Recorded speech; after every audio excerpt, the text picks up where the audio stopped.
Müğənni Mətanət Əsədova efirlərin birində qonaq olarkən canlı yayıma zəng edən tamaşaçının onun geyimi ilə bağlı səsləndirdiyi fikirlərə sərt reaksiya verib.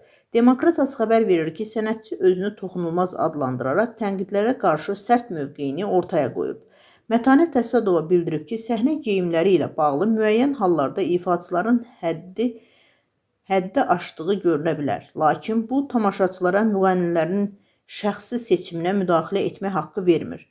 Biraz həddi aşmış səhnə geyimləri olur, bəli.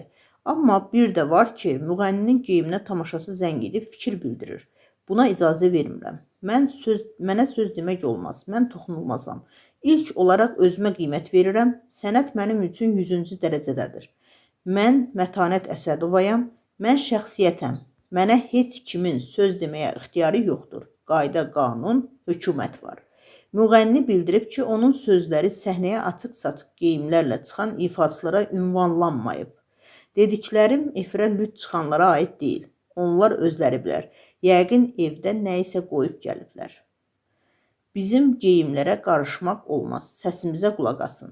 Sənətçinin açıqlamaları sosial şəbəkələrdə müzakirələrə səbəb olub.